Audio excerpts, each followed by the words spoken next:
দুর্বল ইমানের লক্ষণ এবং যদি আমরা সময় পাই তাহলে দুর্বল ইমানের প্রতিকার কি হতে পারে সংক্ষিপ্ত সময় আমরা পয়েন্ট আকারে কিছু ধারণা আপনাদের মাঝে দেওয়ার চেষ্টা করব ইনশাআল্লাহ ওয়া মা তাওফীক ইল্লা বিল্লাহ। প্রথমেই আমাদের জানতে হবে ইমানের স্তরটা কি জিনিস, ইমানটা কি জিনিস। যদি আমরা ইমানই না বুঝি তাহলে কারণ, লক্ষণ, প্রতিকার এগুলো আমরা বুঝতে পারবো না। এই জন্য ইমান কি জিনিস এটা আমাদের বুঝতে হবে। আল ইমান ওয়া তাসদীকু বিল জিনান ওয়াল ইকরারু বিল লিসান ওয়াল আমালু বিল আরকান ইয়াজিদু বিত তাআতি ওয়া ইয়ানকুসু বিল মাসিয়া। ইমানের অনেকগুলো লেভেল, স্তর আছে। সর্বোপরি মনে রাখার চেষ্টা করতে হবে, সহজ বাংলা ভাষায় যদি বলি তাহলে বুঝতে পারবেন, নেকির কাজ করার মাধ্যমে ইমান বৃদ্ধিপ্রাপ্ত হয়, আর পাপের কাজ, গুনাহের কাজ করার মাধ্যমে ইমান হ্রাসপ্রাপ্ত হয়, ইমান কমে যায়। নেককার বন্ধুদের সাথে চলার মাধ্যমে ইমানের লেভেলটা বেড়ে যায়, আর বদকার বা পাপী বন্ধুদের সাথে চলাফেরা করার মাধ্যমে ইমানের লেভেলটা কমে যায়। নেককার পরিবারে যদি আপনি সবসময় ওঠা বসা করেন, চলাফেরা করেন, তাহলে ইমানের লেভেলটা বাড়ে। আর যদি পাপী পরিবারের সাথে আপনার সংশ্লিষ্টতা থাকে তাহলে আপনার ইমানের লেভেলটা কমে যাবে। আর ইমানটা সবসময় মনে রাখতে হবে তাকওয়ার সাথে সংশ্লিষ্ট। আত্তাকওয়া হাহুনা, আত্তাকওয়া হাহুনা, আত্তাকওয়া হাহুনা। তাকওয়া হলো অন্তরের বিষয়। সুতরাং মনে রাখার চেষ্টা করতে হবে, যে যত বেশি তাকওয়াশীল তার ইমানের লেভেলটা তত বেশি, আর যার তাকওয়ার লেভেলটা কম তার ইমানের লেভেলটা অনেক ধীরে ধীরে নিম্নগামী হয়ে যাবে। এই জন্য ইমান বুঝতে গেলে আপনাকে আরো সহজভাবে আপনি বুঝতে পারবেন, সেটা হলো যখন আপনি কোনো পাপের কাজ করবেন, গুনাহের কাজ করবেন, তখন আপনার অন্তর যদি ধাক্কা দেয়, সহজভাবে বুঝতে গেলে তাহলে মনে করবেন আপনার ইমান আছে। আর পাপের কাজ, গুনাহের কাজ, অন্যায় কাজ করার সময় যদি অন্তরে ধাক্কা না দেয় তাহলে মনে করতে হবে ইমানটা দুর্বল হয়ে গেছে, ইমানের নবায়নের প্রয়োজন আছে। এটা আপনি নিজে নিজে ফিল করতে হবে। এটা কিন্তু কোনো ডক্টর আপনাকে ফিল করিয়ে দিতে পারবে না, কোনো আলেম উলামা আপনাকে দেখিয়ে দিতে পারবে না। নিজেকে নিয়ে নিজে চিন্তা করতে হবে, আত্মসমালোচনা করতে হবে যে আমার ইমানের লেভেলটা কতটুকু বাড়লো বা আমার ইমানের লেভেলটা এক সপ্তাহে কতটুকু কমলো। এটা আমাকে আপনাকে গবেষণা করতে হবে, বা এটা আমাকে আপনাকে জানতে হবে, বুঝতে হবে এবং মানার চেষ্টা করতে হবে, এবং সেটা খুঁজে বের করতে হবে। না হলে আমরা যতই দুনিয়াতে চলাচল করি না কেন, আপনি কি জানেন মাহে রমজানের এই সিয়ামটা এই তাকওয়া বা ইমানের সাথে সম্পৃক্ত। আপনি যে তারাবির সালাতটা আদায় করতেছেন, আপনি যদি ফজিলত পেতে চান তাহলে এটাও ইমানের সাথে, তাকওয়ার সাথে সম্পৃক্ত। আপনি যে লাইলাতুল কদরের রাত আজকে থেকে 21, 23, 25, 27, 29 জাগ্রত হয়ে ইবাদত করতে হবে, আপনি এই লেভেলটা যদি নেকিতে পরিপূর্ণ করতে চান তাহলে আপনাকে কি অবশ্যই তাকওয়ার বলে বলিয়ান হতে হবে, আপনার ইমানের লেভেলটা বাড়াতে হবে। যদি আপনার তাকওয়া না থাকে তাহলে আপনি একটারও ফজিলত পাবেন না। দেখেন আমি যে তিনটা হাদিস বলেছি, মান সামা রমাদানা, মান কামা রমাদানা, মাইয়াকুম লাইলাতুল কদর, এই তিনটা হাদিসের পিছনে দুইটা করে শর্ত দিয়েছেন। একটা হলো ঈমানান, আর একটা হলো ইহতিসাবান। ঈমান থাকতে হবে, নেকির আশা থাকতে হবে। এখন ঈমান যদি দুর্বল হয়, ঈমানের লেভেল যদি নিম্নগামী হয়, ঈমানই যদি না থাকে তো সিয়াম পালন করে আমরা নেকি পাবো? ঈমানই যদি না থাকে তারাবির সালাত আদায় করে নেকি পাবো? ঈমানই যদি না থাকে লাইলাতুল কদরের রাত্রি জাগ্রত হয়ে ইবাদত করে আমরা নেকি পাবো? এজন্য কি করতে হবে? ঈমানান ওয়া ইহতিসাবান, এই দুটো বিষয়ে সবসময় সতর্ক থাকতে হবে। যদি ঈমানের দুর্বলতা থাকে, ঈমানের লেভেলটা লো থাকে, নিম্নগামী থাকে, তাহলে কিন্তু আমাদের ইবাদতটা আমাদের রবের দরবারে পৌঁছাবে না। এই জন্য প্রত্যেকটা ফজিলতের পিছনে শর্ত দিয়েছেন। শর্ত যদি আপনি মান্য করতে না পারেন তাহলে আপনি সিয়াম পালন করবেন, আপনার সিয়ামের ফজিলত থেকে আপনি বঞ্চিত হবেন। তারাবি বা তাহাজ্জুদের সালাত আদায় করবেন, আপনি ফজিলত থেকে বঞ্চিত হবেন। লাইলাতুল কদরের রাত্রি জাগ্রত হয়ে আপনি ইবাদত করবেন, যদি আপনি শর্তের আলোকে না আসেন তাহলে আপনার এই জাগ্রত ইবাদত করাটা শুধু এমনিতেই জেগে থাকা হবে, কিন্তু কোনো কবুলযোগ্য হবে না, বা আপনার পিছনের গুনাহ থেকে আপনি মুক্ত হতেও পারবেন না। এজন্য প্রত্যেকটা হাদিসের শর্তেও আল্লাহর সন্তুষ্টি দেখেন, মান সামা ইয়াওমান ফি সাবিলিল্লাহি বা'দাল্লাহু ওয়াজহাহু আনিন নারি 70 খরিফা। এখানেও আল্লাহ রাব্বুল আলামিনের সন্তুষ্টি অর্জনের জন্য আপনার ঈমানের প্রয়োজন আছে। যদি আপনার আল্লাহর সন্তুষ্টি নিয়ত না থাকে তাহলে আপনি কিন্তু ফজিলত থেকে বঞ্চিত হয়ে যাবেন। এজন্য আমাকে আপনাকে সব সময় ঈমানটা কোন লেভেলে আছে, কোন স্টেপে আছে, সেটা আমাকে আপনাকে গবেষণা করতে হবে। এখন আসুন দুর্বল ইমানের কারণ আপনি কিভাবে নির্ণয় করবেন, বা কি কারণে আমাদের ইমানটা দুর্বল হচ্ছে, কোন কারণে আমরা আমাদের পরিবারের সদস্যদেরকে, আমরা আমাদের নিজেদেরকে, আমরা আমাদের স্ত্রী সন্তানদেরকে, আমরা আমাদের প্রতিবেশীদেরকে দেখলে বুঝতে পারবো, বা আমরা নিজেকে নিয়ে গবেষণা করতে পারবো যে আমাদের ইমানের লেভেলটা, স্তরটা কতটুকু ঠিক আছে বা কিভাবে নিচের দিকে নামতেছে। সুতরাং কারণ যতগুলো আছে তার মধ্যে অন্যতম একটা কারণ যেটা আমি নোট করেছি, একটা কারণ হলো ইমানি পরিবেশ থেকে দীর্ঘদিন দূরে থাকা। যতদিন পর্যন্ত আপনি ইমানি পরিবেশের মধ্যে থাকবেন আপনার ইমানটা ঠিক থাকবে, আর ইমানি পরিবেশ থেকে আপনি যত দূরে সরে যাবেন তত আপনার ইমানের লেভেলটা কমতে থাকবে। ইমানি পরিবেশ বুঝেন তো, সবকিছু একটা পরিবেশের আলোকে কিন্তু হয়ে থাকে।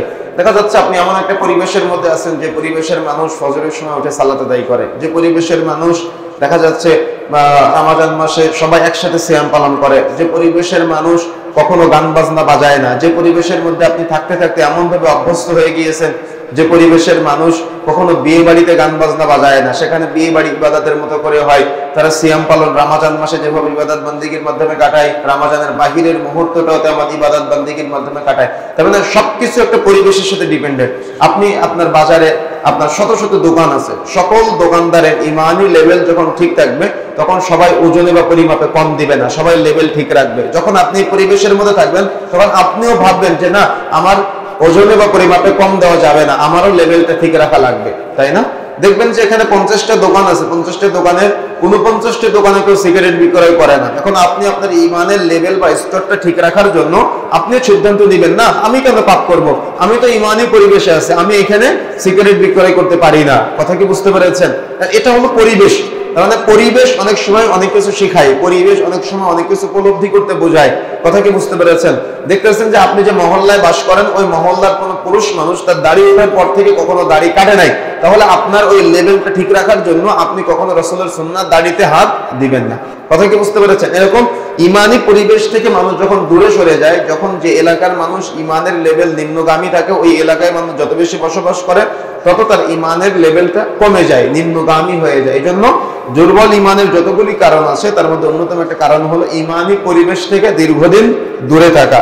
2 নম্বর, অনুকরণযোগ্য আদর্শ থেকে দূরে থাকা। তার মানে আপনার যে সমাজে আপনি বাস করতেছেন, আপনার যে পরিবারে আপনি বড় হচ্ছেন, আপনার যে মহল্লায় আপনি থাকেন, এই মহল্লায় যারা আছে তাদেরকে যদি আপনি অনুকরণ করেন, আর অনুকরণ আপনাকে করতেই হবে, মানুষ মানুষের অনুকরণ করবে, এটাই স্বাভাবিক। মানুষ মানুষের অনুকরণ করে, কেউ খেলোয়াড়ের অনুকরণ করে, কেউ নায়ক নায়িকাদের অনুকরণ করে, কেউ গায়ক গায়িকাদের অনুকরণ করে, কেউ বাবা মায়ের অনুকরণ করে, কেউ আলেম উলামাদের অনুকরণ করে, কেউ নবীর অনুকরণ করে, তাই না? অনুকরণের বিভিন্ন সেক্টর আছে। এই জন্য ওলামা ইকরাম যেটা নির্ণয় করেছেন দুর্বল ইমানের কারণ উল্লেখ করতে গিয়ে তার মধ্যে অন্যতম একটা কারণ হলো অনুকরণযোগ্য উত্তম আদর্শ থেকে দূরে থাকা। বুঝেন না মনে হয়? শব্দটা বুঝেন, অনুকরণযোগ্য উত্তম আদর্শ থেকে দূরে থাকা। তার মানে উত্তম আদর্শ কোথায় আছে সেটা খুঁজে বের করতে হবে। যদি আপনি খুঁজে বের না করেন তাহলে আপনার এই ইমানের লেভেলটা যত দিন যাবে তত কমে যাবে। কথা কি বুঝতে পেরেছেন? দেখা যাচ্ছে অনুকরণযোগ্য লেভেল বলতে আপনি কি বুঝেন? রাসূলুল্লাহ সাল্লাল্লাহু আলাইহি ওয়াসাল্লাম বলেছেন, আল হায়াউ লা ইয়াতি ইল্লা বিখাইর, লজ্জাশীলতা কল্যাণ ছাড়া কিছুই অনায়ন করে না। দেখেন এই হাদিসের ব্যাখ্যার মধ্যে ওলামায়ে কেরাম যতগুলো পয়েন্ট নিয়ে এসেছেন তার মধ্যে অন্যতম একটা পয়েন্ট হলো অনুকরণযোগ্য অভিভাবক থেকে বা অনুকরণযোগ্য উত্তম আদর্শ থেকে দূরে থাকা। যেমন এই ছোট্ট হাদিসের অনেকগুলো ব্যাখ্যা এসেছে, তার মধ্যে অন্যতম একটা ব্যাখ্যা হলো যে ছোটরা বড়দের দেখে লজ্জা পাবে। যদি ছোটরা বড়দের দেখে লজ্জা তখনই পাবে যখন বড়রা ছোটদের লজ্জা পাবে। বুঝেন না মনে হয়? ছোটরা বড়দের লজ্জা পাবে, এটা হলো বড়দের অনুকরণ করবে, কিন্তু ছোটরা তখন আদর্শিত হবে যখন বড়রা আবার ছোটদের লজ্জা পাবে। কিন্তু বড়রা যদি ছোটদের লজ্জা না পায় তাহলে ছোটরা বড়দের কখনো অনুকরণযোগ্য আদর্শ মানবে, কিন্তু তার পাপাচারে জড়িত হয়ে যাবে। কথা কি বুঝতে পেরেছেন? যেমন যদি আপনি উদাহরণ হিসেবে নেন তাহলে বুঝতে পারবেন। গত কিছুদিন আগে এক ভাই ফোন দিয়ে খুব আফসোস করতেছে যে সে রাসূলের সুন্নাত মুখে দাড়ি রাখে কিন্তু তার বাবা দাড়ি রাখে না, তাই তার মা তাকে জোর করে রাত্রে ঘুমিয়ে থাকা অবস্থায় তাকে ওই লেজার দিয়ে দাড়ি কেটে দিয়েছে, তার মা, আপন মা। তাহলে আপনি কিভাবে বিবেচনা করবেন, কিভাবে চিন্তা করবেন? কথা বুঝেন না? তার মানে বাবার স্ট্যাটাস নাকি নষ্ট হয়ে যায়, বাবার স্ট্যাটাস নাকি নষ্ট হয়ে যায় যে বাহিরে গেলে সন্তান দাড়ি রেখেছে, সন্তানকে মুরব্বি মুরব্বি লাগে, আর বাবা দাড়ি রাখে নাই, তাই বাবাকে খারাপ দেখা যায়। তাহলে এটা স্ট্যাটাসে মিলে না। তাই রাত্রে ছেলে ঘুমিয়ে আছে, সকালে মা তার ঘুম থেকে উঠে দেখে যে রাত্রে তার মা তার দাড়িতে ওই যে লেজার আছে না যেগুলো, ওগুলা দিয়ে দাড়ি কেটে দিয়েছে। সে খুব আফসোস করতেছে, কান্না করতেছে, আর বলতেছে যে আমার মা তো আমার দাড়ি কেটে দিয়েছে, আমি কি গুনাহগার হবো? এমন বহু অভিযোগ আছে যে মা সন্তানকে জোর করে দাড়ি কাটায়, বাবা সন্তানকে চাপ প্রয়োগ করে দাড়ি কাটতে নিয়ে যায়, বাবা সন্তানের দাড়ি কেটে দেয়, সন্তান বাবার দাড়ি কেটে দেয়। তাহলে অনুকরণযোগ্য উত্তম আদর্শ কি এখানে আছে? কি মনে হয় আপনার কাছে? কোথায় আছি আমরা? সুতরাং প্রিয় বন্ধুরা আমার, আমাকে আপনাকে সবসময় বিবেচনা করতে হবে, সবসময় চিন্তা করতে হবে, ভাবতে হবে, গবেষণা করতে হবে যে আমি যে চলতেছি, আমার পরবর্তী প্রজন্ম বা পরবর্তী বংশধর যারা আছে তারা কি আমার কাছ থেকে উত্তম আদর্শ পাচ্ছে, অনুকরণযোগ্য? দেখা যাচ্ছে আপনার সন্তানের বয়স 7-8 বছর, তাকে আপনি নামাজের শিক্ষা দিলেন না, সালাতের শিক্ষা দিলেন না, কিন্তু আমি বিভিন্ন জায়গায় বলে থাকি এই কথাটা যে আপনার 7-8 বছর বয়সের ছেলেটাকে আপনি 5 টাকা হাতে দিয়ে বলতেছেন যে আব্বু সিগারেট কিনে নিয়ে আসো। মাহে রমজানের এই রহমত, বরকত, মাগফিরাতপূর্ণ সময়েও আপনি আপনার সন্তানকে দিয়ে সিগারেট কেনার, জর্দা কেনার, আপনার সন্তান ওই 7-8 বছর বয়সের ছেলেটা ও যখন দোকান থেকে সিগারেট, জর্দা কিনে নিয়ে আসে, ও নিয়ে আসার সময় চিন্তা করে, অনুকরণ ভাবে তার বাবাকে চিন্তা করে, তার বাবার ইমানের লেভেলকে নিয়ে ও তো গবেষণা করার তার এখনো ব্রেনে আসে নাই। ও তখন চিন্তা করে যে আমার বাবা কি খায়, আমিও একটা টান দিয়ে দেখি, তাই না? তাহলে আপনার সন্তান আপনার কাছ থেকে কি অনুকরণযোগ্য আদর্শ শিখলো? আপনি কি বুঝতে পেরেছেন আমার কথাটা? সুতরাং প্রিয় বন্ধুরা আমার, ভাবতে হবে, এগুলা নিয়ে চিন্তা করতে হবে। এই জন্য ওলামায়ে কেরাম এখানে বলেছেন অনুকরণযোগ্য উত্তম আদর্শ থেকে দূরে থাকা এটা হলো দুর্বল ঈমানের অন্যতম একটা কারণ। সুতরাং এরকম বহু উদাহরণ দেওয়া যাবে যে আমাদের সমাজের মানুষকে আমরা কিভাবে অনুকরণ করব না, অনুকরণ করার মতো আপনি কোনো লেভেলে খুঁজে পাবেন না সমাজে। আপনার সন্তানকে যে কাউকে আপনি অনুকরণ করতে বলবেন, এই অনুকরণের লেভেল আপনি খুঁজে পাবেন। আর আপনার সন্তান আজকে লেভেল খুঁজে না পেয়ে আপনি তাকে পথ দেখাতে পারতেছেন না বোধহয়, সে আজকে ওই বিভিন্ন খেলোয়াড়, গায়ক, গায়িকা, নায়ক, নায়িকা যারা আছে না, এদেরকে অনুকরণ করে, এদেরকে অনুসরণ করে। আপনার মেয়েটা দিন রাত 24 ঘন্টা সিনেমা দেখে, নাটক দেখে, দেখার পরে ও যখন বিয়ে দেওয়ার পরে যখন ও স্বামীর বাড়িতে যায়, যাওয়ার পরে ও চিন্তা করে ওই নাটকে যেরকম আমার একটা ছেলেকে দেখেছিলাম, আমার স্বামী তো একরকম না, আমার স্বামী হলো ওই, দেখা যাচ্ছে এদেরকে বলে খ্যাত, তার মানে আপনাদের বাংলা ভাষায় এদেরকে বলে যে ওখানে দেখেছিলাম নাটকের মধ্যে, সিনেমার মধ্যে তারা তো অনেক স্মার্ট, কিন্তু আমার স্বামী তো স্মার্ট না। আর আপনার ছেলেটা দিন রাত নাটক দেখে, সিনেমা দেখে, সিনেমা যেটাই চলে আসে তখন সে সিনেমা হলে গিয়ে সিনেমা দেখে। এখন ওই নগ্ন নারীটা যেভাবে দেখে, তার স্ত্রীকে ওভাবে পেতে চায়, কিন্তু স্ত্রীকে তো ওভাবে পাবে না। কেন? স্ত্রী দিনদার, পরহেজগার, তাকওয়াশীল, ও তো রাস্তায় খোলামেলা চলবে না, বেড়াবে না। তখন ওর স্ত্রীকে নাটকের মতো করে যখন পায় না, সিনেমার মতো করে যখন পায় না, তখন তাদের মধ্যে সংসার আর টিকে না। কথা বুঝেন না মনে হয়? কথা কি বুঝতে পেরেছেন? সে ইমানের লেভেলটা বুঝবে কিভাবে? ও তো অনুকরণ করতেছে পতিতালয়ের নারীদেরকে। আপনার স্ত্রীর আদর্শ মানে যখন ও ঈদের সময় একটা বোরকা কিনবে বা একটা জামা কিনবে, তো ও জামা কার জামা দেখে কিনবে? ওই পতিতালয়ের নারী যে আছে তার মতো জামা কোনটা আছে ওটা খুঁজে। বুঝেন না মনে হয়? আপনার ব্রেনের ভিতরে ঢোকাতে হবে ভালো করে। মানে আপনার বোন, আপনার স্ত্রী, তারা আজকে এমন জামা খুঁজে যে জামাটা পতিতালয়ের নারী যারা আছে, পতিতালয়ের নারী মানে শুধুমাত্র যারা দেহ বিক্রয় করে তারা নয়, যারা চেহারা বিক্রয় করে এরাও পতিতালয়ের নারী। এদেরকে আপনার পরিবারের সদস্য যারা আছে তারা অনুকরণ করে, অনুসরণ করে। এটা কি উত্তম আদর্শ হতে পারে? এটা কি উত্তম পরিবার হতে পারে? অসম্ভব, হতে পারে না। কিন্তু আমাদের পরিবারের সদস্যগুলো আজ তাদেরকে, পতিতালয়ের নারীদেরকে অনুকরণযোগ্য মনে করে, তাদের মতো করে যখন পরিবারে সাজাতে চায়, তখন তারা আর ওইভাবে স্বামীকে স্ত্রী পায় না, স্ত্রীকে স্বামী পায় না। তখন তাদের মাঝে তালাক, বিবাহ বিচ্ছেদ হয়ে যায়। স্বামী স্ত্রীকে মূল্যায়ন করতে পারে না, স্ত্রী স্বামীকে মূল্যায়ন করতে পারে না।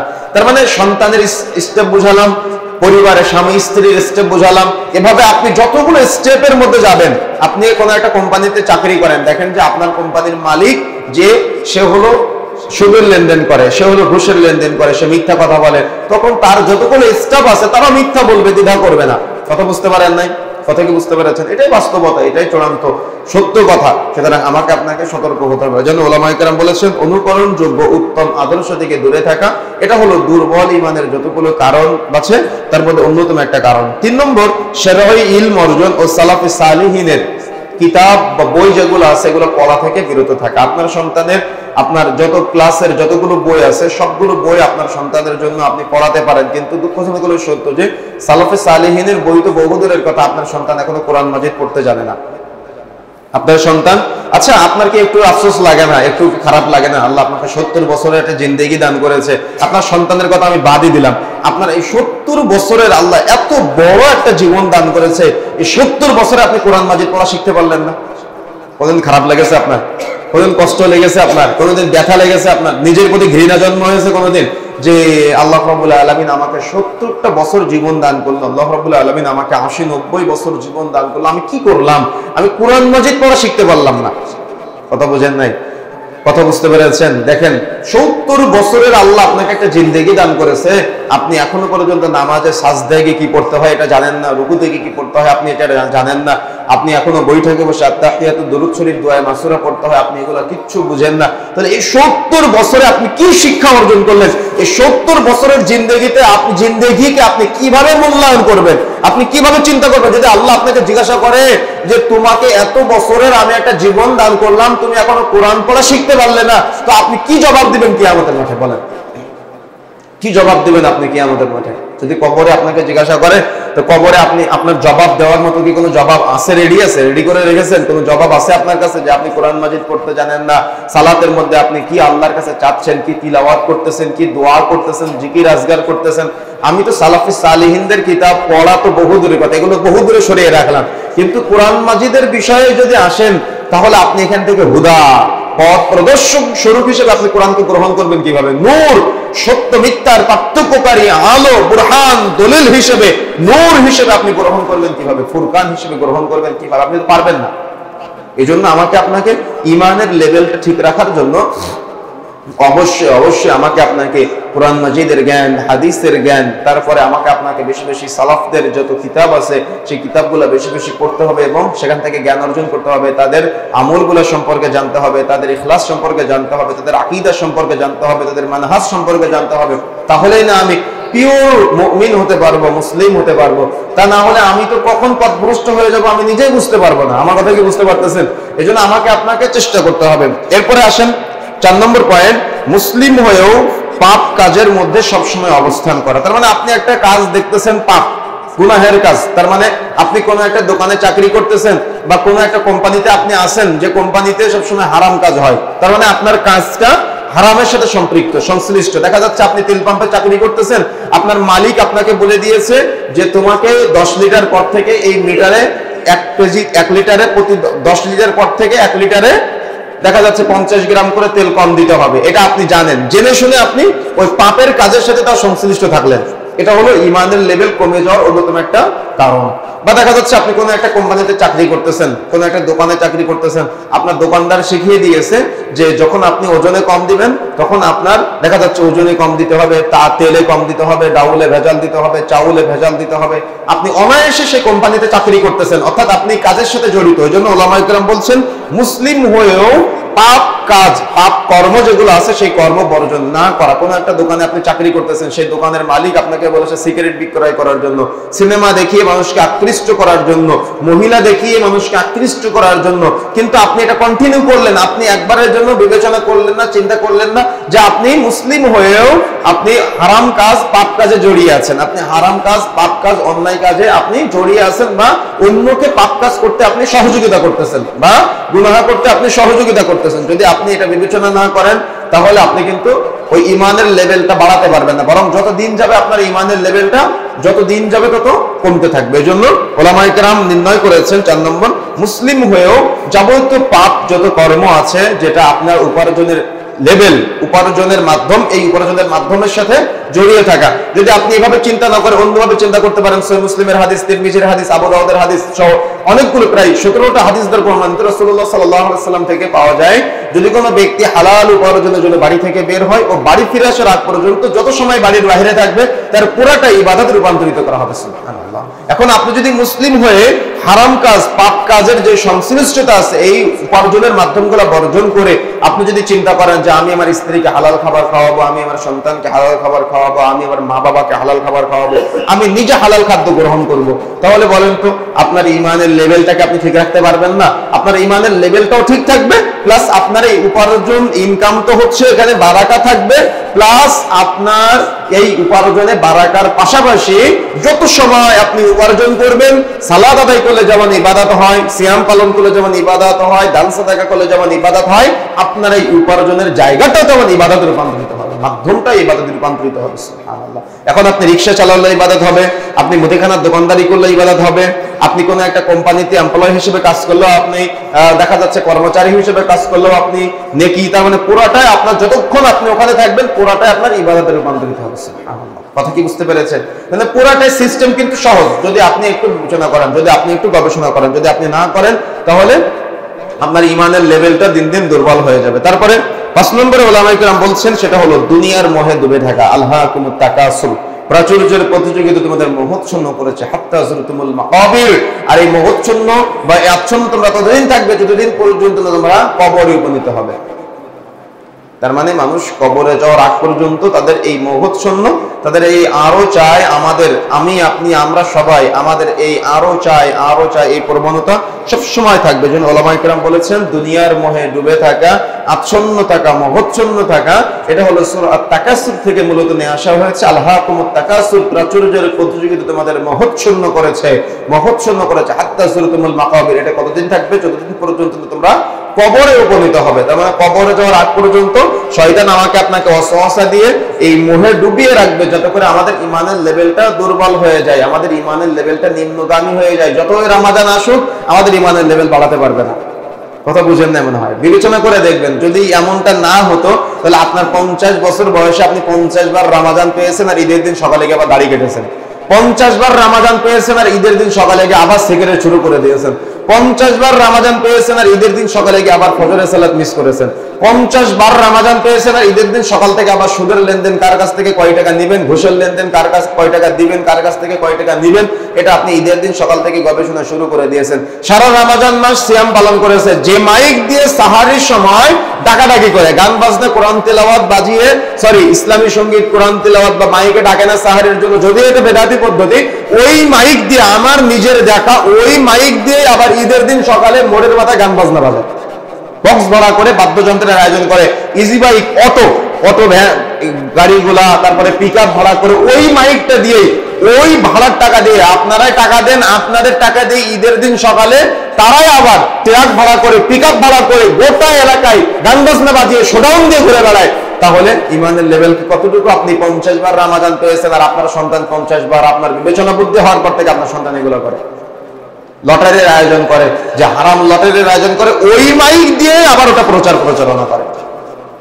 কিভাবে সিদ্ধান্ত নেবেন, কিভাবে বিবেচনা করবেন আপনি? এজন্য উলামায়ে কেরাম আমাকে আপনাকে সতর্ক করার জন্য বলছেন যে ইমান যাতে করে দুর্বল হয়ে না যায়, এজন্য এই সিস্টেমগুলো আমাদের জানতে হবে, এই পয়েন্টগুলো আমাদের জানতে হবে এবং আমাদের ফিরে আসতে হবে, আমলে বাস্তবায়ন করার চেষ্টা করতে হবে। তারপরে 6 নম্বর পয়েন্ট, ধন সম্পদ, স্ত্রী, সন্তানাদি যা কিছু আছে এগুলা নিয়ে ব্যস্ত থাকা এবং আল্লাহকে ভুলে যাওয়া। যে ব্যক্তি আল্লাহকে ভুলে যায়, আল্লাহকে বন্ধু হিসেবে গ্রহণ করতে পারে না, দুনিয়ার মানুষকে প্রকৃত বন্ধু হিসেবে গ্রহণ করে, আল্লাহকে বন্ধু হিসেবে গ্রহণ করে না, ওই ব্যক্তি কখনো মুত্তাকি হতে পারে না, মুমিন হতে পারে না। কেন জানেন? পৃথিবীতে আমাদের যত সফলতা আছে, সকল সফলতার সমাপ্তি ঘটাবে মৃত্যু। পৃথিবীতে আমাদের যত সফলতা আছে, আপনি 100 কোটি টাকার সফল ব্যক্তি হন আর আপনাকে মানুষ সেলিব্রিটি মনে করুক, আর আপনাকে মানুষ যতই দাম দিক, মূল্যায়ন করুক, আর যাই করুক না কেন, এই সকল সফলতার সমাপ্তি ঘটবে মৃত্যুর মাধ্যমে। কথা কি বুঝতে পেরেছেন? আর এটাই চূড়ান্ত বাস্তবতা, আর এটাই হলো চূড়ান্ত সত্য। এটা মেনে নিয়ে যদি আপনি আল্লাহকে বন্ধু হিসেবে গ্রহণ করতে পারেন তাহলে আপনি সফলতা অর্জন করতে পারবেন, আর যদি আপনি আল্লাহকে বন্ধু হিসেবে গ্রহণ করতে না পারেন তাহলে আপনি সফলতা অর্জন করতে পারবেন না। পৃথিবীতে আল্লাহকে খুশি করা সবথেকে সহজ, পৃথিবীতে আল্লাহকে খুশি করা সবচেয়ে বড় সহজ কাজ, আর পৃথিবীতে মানুষকে খুশি করা সবচেয়ে বড় কঠিন কাজ। বুঝেন না মনে হয়? পৃথিবীতে আল্লাহকে খুশি করা সবচেয়ে সহজ। আপনি বিশাল পাহাড় সমপরিমাণ পাপ করেছেন, পৃথিবীর মানুষ আপনাকে বলতেছে, একজন আলেমের কাছে গিয়েছেন, সে আপনাকে বানিয়ে দিল কাফের, আরেকজন আলেমের কাছে গিয়েছেন, সে আপনাকে চিরস্থায়ী জাহান্নামী বানিয়ে দিল, আরেকজন মুফতি সাহেবের কাছে গিয়েছেন, সে আপনাকে বলল যে তুই জীবনে জান্নাতে যেতে পারবি না, জান্নাত হারাম। কিন্তু সব ফতোয়া নেওয়ার পরে আপনি রাতের শেষ তৃতীয়াংশে জাগ্রত হয়ে রবের দরবারে 2 হাত তুলে আল্লাহকে বলতেছেন, আল্লাহ আমি ভুল করে ফেলেছি, সাজদায় গিয়ে বলতেছেন, আল্লাহ আমি অন্যায় করে ফেলেছি, সব গুনাহ মাফ। সুবহানাল্লাহ। ওই আল্লাহকে যদি আপনি চিনতে না পারি, ওই আল্লাহকে যদি আপনি গবেষণা করতে না পারি, ভাবতে না পারি, তাহলে আমি আপনি ওই দুনিয়াতে যতই সফল বলি না কেন আসলে সফল হতে পারবো না। আমার কথা বুঝতে পারেন না মনে হয়। পৃথিবীর সকল মুফতি সাহেবরা মিলে যদি কাফের, মুশরিক, মুনাফিক জাহান্নামী, চিরস্থায়ী জাহান্নামে বানিয়ে দেয়, আর আপনি যদি রাতের শেষ তৃতীয়াংশ জাগ্রত হয়ে আল্লাহকে বলতে পারেন যে আল্লাহ আমি ভুল করেছি, গুনাহ করেছি, অন্যায় করেছি, তুমি আমাকে ক্ষমা করো, আল্লাহ খুশি হয়ে আপনাকে ক্ষমা করে দিবে। সুবহানাল্লাহ। এটা হলো আমাদের রব, এটা হলো আমাদের আল্লাহ। এই আল্লাহকে আমাকে আপনাকে চিনতে হবে, আল্লাহকে আমাকে আপনাকে জানতে হবে। এই জানান দেওয়ার জন্যই রমাজান আসে, জানান দেওয়ার জন্য আমার আপনার মাঝে বারবার রিমাইন্ড করার জন্য আমাদের মাঝে রমাজান আসে। কিন্তু সেই রবকে আমি আপনি চিনতে পারি নাই, সেই রবকে আমি আপনি বুঝতে পারি নাই, যার কারণে আল্লাহকে বন্ধু হিসেবে গ্রহণ না করে যত প্রকার বিপদে পড়েছি সঙ্গে সঙ্গে আল্লাহকে বলে দেখেন আল্লাহ আপনার এই বিপদ থেকে উদ্ধার করে কিনা। আল্লাহকে না বলে আপনি আগে দুনিয়ার মানুষকে বলেন, দুনিয়ার নেতা যারা আছে তাদেরকে বলেন, দুনিয়ার অভিভাবক যারা আছে তাদেরকে বলেন, কিন্তু আপনি আল্লাহকে বলার প্রয়োজন মনে করেন না। আমরাও আল্লাহকে বলার প্রয়োজন মনে করি না, যার কারণে আমরা সফল হতে পারি না। এই জন্য স্ত্রী, সন্তান, সম্পদ যা কিছু আছে এগুলো আমাকে আপনাকে দুনিয়ার কল্যাণ চাইতে হবে। আমি দুনিয়ার অকল্যাণ আপনাকে চাইতে বলি নাই, তবে আগে আপনাকে আল্লাহর সাথে বন্ধুত্ব স্থাপন করতে হবে, আগে আমাকে আপনাকে আল্লাহর সাথে সম্পর্ক স্থাপন করতে হবে। আল্লাহকে ভুলে গিয়ে দুনিয়া নিয়ে ব্যস্ত থাকা এটা সফলতা হতে পারে না। কথা কি বুঝতে পেরেছেন? আগে আল্লাহর উপরে সন্তুষ্ট, তার মানে আল্লাহকে সন্তুষ্ট রেখে আল্লাহর সন্তুষ্ট জন্য আপনি যেটাই করেন না কেন, দুনিয়ার সবকিছু যদি বরবাদ হয়ে যায় তারপরেও আপনি দুনিয়াতে আপনার মতো সুখী ব্যক্তি আর কেউ নাই। কেন? আপনার যে কোনো সুবিধা অসুবিধা আপনি আল্লাহকে বলবেন, আল্লাহ সমাধান করে দেবেন ইনশাআল্লাহ। আর এটা বিশ্বাস থাকতে হবে যে আল্লাহ আমাকে সমাধান করবেই, আল্লাহ আমার বিপদ থেকে উদ্ধার করবেই, আল্লাহর প্রতি এরকম ধারণা থাকতে হবে। এখন আপনি পাপ করতেছেন আর তওবা করতেছেন আর ভাবতেছেন যে আমি এত গুনাহ করেছি, আল্লাহ কি আমাকে ক্ষমা করবে? তা আল্লাহ সম্পর্কে যদি আপনার এত নগণ্য ধারণা থাকে তাহলে আপনি তো ক্ষমা পাবেন না। ধারণা থাকতে হবে যে আল্লাহ আমাকে ক্ষমা করবে, আল্লাহ রহমান, আল্লাহ রহিম। কথা বুঝেন নাই? এরকম ধারণা থাকতে হবে। কথা কি বুঝতে পেরেছেন? আল্লাহ সম্পর্কে নিম্নগামী ঠুনকো ধারণা থাকা যাবে না। ভাবতে হবে যে আমি বান্দা হিসেবে ভুল করেছি, আল্লাহ রাব্বুল আলামিন ক্ষমার পথ রেখে দিয়েছেন, আমি তওবা করব, আল্লাহ আমাকে নিশ্চয়ই, আল্লাহ রহমান, আল্লাহ রহিম, আল্লাহর কাছে এটা আকাঙ্ক্ষা থাকতে হবে যে আমার রব আমাকে ক্ষমা করবেই ইনশাআল্লাহ। কথা বুঝেন নাই? যদি আপনি এভাবে অগাধ বিশ্বাস থাকে তাহলে আল্লাহ রাব্বুল আলামিন বিবেচনা করবেন আমার বান্দা আমার উপরে এত আস্থা, এত ভরসা রাখলো, আমি তাকে ক্ষমা করব না, আমি তাকে ক্ষমা করে দিলাম। সুবহানাল্লাহ। এজন্য চেষ্টা করতে হবে। তারপরে 6 নম্বর পয়েন্ট, সেটা হলো 5 নম্বর পয়েন্ট, সেটা হলো অধিক আশা আকাঙ্ক্ষা থাকবে, কিন্তু সেটা আকাঙ্ক্ষাকে লিমিটেড রাখতে হবে, লেভেলের মধ্যে রাখতে হবে, যাতে করে ইমানের লেভেলে কোনো প্রকার আঘাত না নিয়ে আসে। বুঝেন না মনে হয়? আকাঙ্ক্ষা মানুষের থাকবে, এটা স্বাভাবিক। মানুষ মাত্র আকাঙ্ক্ষা থাকবেই, মানুষ মাত্র সবকিছুর আকাঙ্ক্ষা থাকবে, কিন্তু সেটা লিমিটেড থাকতে হবে। সেটা যেন আবার হিংসার পর্যায়ে চলে না যায়, সেটা যেন অহংকারের পর্যায়ে চলে না যায়। এই জন্য ওলামায়ে কেরাম দুর্বল ইমানের যতগুলো কারণ আছে তার মধ্যে অন্যতম একটা কারণ বলেছেন অধিক আশা আকাঙ্ক্ষার পেছনে না দৌড়ানো, না ছুটা। আর যদিও আকাঙ্ক্ষা থাকে তাহলে সেটা লিমিটেড রাখা, কাউকে ক্ষতি করে নিজে আবার না চাওয়া। যেমন এখানে দুইটা বিষয় নিয়ে আসা যায়, একটা হলো হিংসা আর একটা হলো অহংকার। কথা বুঝেন না মনে হয়? একটা হলো হিংসা, একটা অহংকার, আরেকটা নিয়ে আসা যায় সেটা হলো ঈর্ষা। হিংসা আর অহংকার এই দুইটা হলো হারাম, হিংসা আর অহংকার এই দুইটা হলো হারাম, কিন্তু ঈর্ষাটা হলো আবার জায়েজ। বুঝেন না মনে হয়? যদি আপনি এই কথাকে বিবেচনা করতে পারেন যে অধিক আশা আকাঙ্ক্ষার পিছনে বা আমার কোনো কিছু চাইতেছি আমি আল্লাহর কাছে, কিন্তু আমাদের দুনিয়ার মানুষের এখন বর্তমানে একটা চিন্তা হলো যে আল্লাহ তাকে ধনী বানালো, আল্লাহ আমাকে দিল না, তার ধ্বংস হয়ে যাক। তার সন্তান ভালো রেজাল্ট করলো, আমার সন্তান ভালো রেজাল্ট করলো না, তার সন্তানকে যত মিথ্যাচার, যত অকথা, কুকথা যা আছে সব মানুষের কাছে বলে বেড়ানো। ও করে নাই বা কোনো একটা ভুল করেছে, কিন্তু একটা ভুলকে 100 ভুলে রূপান্তরিত করে বেড়ায়, তাই না? কেন? এটা হিংসা থেকে করে। কথা বুঝেন না মনে হয়? কিন্তু ওই সময়তে আপনি তার পিছনে হিংসা না করে আপনি আল্লাহকে বলতে পারতেন আল্লাহ তার সন্তান ভালো রেজাল্ট করেছে, আল্লাহ তার সন্তান ভালো রেজাল্ট করুক, কিন্তু আল্লাহ তুমি আমার সন্তানকে ভালো রেজাল্ট করার তৌফিক দিও। কথা বুঝেন না মনে? এটা হলো ঈর্ষা, এটা জায়েজ আছে, এটা না জায়েজ না, এটা জায়েজ। কিন্তু হিংসা করা, ধ্বংস কামনা করা, তার ক্ষতি হয়ে যাক এটা কামনা করা, এটা হলো না জায়েজ, এটা হারাম। কিন্তু ঈর্ষা করা জায়েজ। যেমন আল্লাহ আমার পাশের দোকানদার, সে প্রতিদিন 500 টাকা 1000 টাকা বেচাকেনা করে, বা দেখা যাচ্ছে তার বেচাকেনা প্রচুর, আল্লাহ সেও বেচাকেনা করো, আল্লাহ তুমি আমাকেও বেচাকেনা করা তৌফিক দিয়ে। দেখা যাচ্ছে আপনার দোকানে একটা পণ্য শেষ হয়ে গেছে, নাই, এখন কোনো একজন ক্রেতা এসে আপনাকে বলতেছে যে আপনার দোকানে তো নাই, তাহলে আমি কোথায় গিয়ে পাবো? কিন্তু আপনার এতটাই ভিতরে হিংসা, আপনি বলতেছেন না যে আপনার পাশের দোকানে আছে। কথা বুঝেন না মনে হয়? এরকম হয় না আমাদের মাঝে? অবরম হচ্ছে। কিন্তু ওই সময়তে যদি আমি আমার হৃদয়টাকে একটু নরম করে আমি বলে দিতে পারতাম যে তার কাছে আছে, তাহলে তার রিজিক থেকে আপনার রিজিক থেকে, আপনার রিজিক থেকে তার রিজিক থেকে কমার কোনো সম্ভাবনা আছে? বুঝেন না মনে হয়? কারোর রিজিকে কেউ হাত বসাতে পারে না। তার তাকদীর ছিল, সে বিক্রয় করতে পেরেছে, আপনার বিক্রয় তো হয়ে গিয়েছে, নাই আপনার কাছে, আপনার তো বিক্রয় শেষ, আপনি তাকে তথ্য কেন দিচ্ছেন না? কথা বুঝেন না মনে হয়? এই জন্য আমাকে আপনাকে হৃদয়টাকে বড় করতে হবে, হিংসা করা যাবে না। ঈর্ষা করতে পারেন আপনি যে আল্লাহ আমার পাশের দোকানদার সে তো এত এত এত ইনকাম করতেছে, আল্লাহ তুমি আমাকেও একটু দিও, এটা চাইতে পারেন আপনি আল্লাহর কাছে। কিন্তু তার ধ্বংস কামনা করা, তার পণ্য আপনার পণ্য একই পণ্য কিন্তু আপনারটাকে অধিক হাই লেভেলে দেখা যাচ্ছে মার্কেটিং করা, তারটাকে নিম্নগামী করা, তারটাকে অবমূল্যায়ন করা, তারটাকে খাটো করে রাখা, বা তারটাকে মানুষের কাছে বলে বেড়ানো যে তারটা ভালো না। দেখা যাচ্ছে আপনি কোনো একটা পণ্যকে একজন কিনে নিয়ে এসেছে, নেওয়ার পরে আপনার দোকানেও সেটা আছে, এখন ওর তো কেনা হয়ে গেছে, আপনার কাছ থেকে তো আর কিনবে না, এখন আপনি বলতেছেন ওর কাছ থেকে নিয়েছো, ওটা তো বেশি একটা ভালো না, এই দোকানে এটা 1 নম্বর। এরকম আছে না আমাদের সমাজে? বহু আছে না? অন্যটাকে দেখা যাচ্ছে তাকে ধ্বংস কামনা করা। বা আপনাকে যদি অন্তরের ভিতরে অধিক কঠোরতা আমরা দেখতে পাই, তাহলে আমাকে আপনাকে মনে করতে হবে আমার ইমানের লেভেলটা কমে গিয়েছে, আমার ভিতর থেকে কঠোরতা দূর করে আমার একটু সহজ হতে হবে মানুষের কাছে। মানুষের কাছে কখনো কঠিন বানাবেন না নিজেকে। অনেকেই একটু টাকা পয়সা বেশি হয়ে গেলে, জমি জায়গা বেশি হয়ে গেলে, গাড়ি বাড়ি বেশি হয়ে গেলে, মানুষের কাছে পরিচিতি বেশি হয়ে গেলে তারা কঠোরতা দেখায়, মানুষের সাথে মিশতে চায় না, মানুষের কাছে গিয়ে দেখা যাচ্ছে কথা বলতে চায় না, বরং মানুষের সামনাসামনি নিন্দা করে, সামনাসামনি অপমান করে, সামনাসামনি গীবত করে ছেড়ে দেয়। আসলে এমনটা আমাদের সমাজে।